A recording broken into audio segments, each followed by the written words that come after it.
নমস্কার সবাইকে, আমার ছোট্ট একটি ভিডিওতে আপনাদের সবাইকে স্বাগত। আজকে সকালের আকাশটা এতটাই সুন্দর ছিল যে আমি ক্যামেরাবন্দি না করে থাকতে পারলাম না।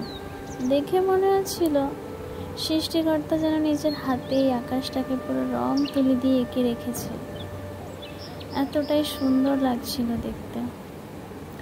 তো এই আকাশ দেখতে দেখতেই আমি ঝটপট রেডি হয়ে পৌঁছে যাই আমার স্বপ্নের একটা জায়গায়। ভাবিনি কোনোদিন এখানে আসতে পারবো, তো এই বোনটার জন্যই সব কিছু সম্ভব হয়েছে আজ। তো রাস্তায় যেতে না যেতেই ফুলের দোকান থেকে কিছু ফুল কিনে নিই। ফুলগুলো একটু খারাপ ছিল বলে একটু বেছে বেছে নিচ্ছিলাম আমরা।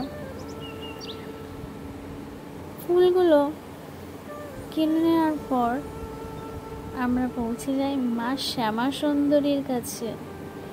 সে যে আমার ভীষণ প্রিয়, তার কাছে যেতে না যেতেই যে তার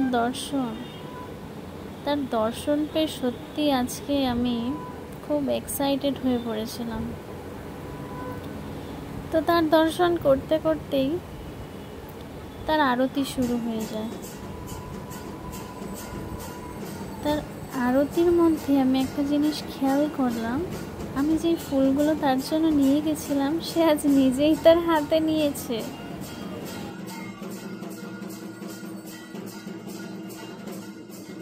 দর্শন করতে করতে এখানেই শেষ হয় তার আরতি শেষ হওয়ার পর চলে আসে তার ভোগের প্রসাদ। এতটাই অমৃত ছিল, সত্যি তোমাদের বলে বোঝাতে পারবো না।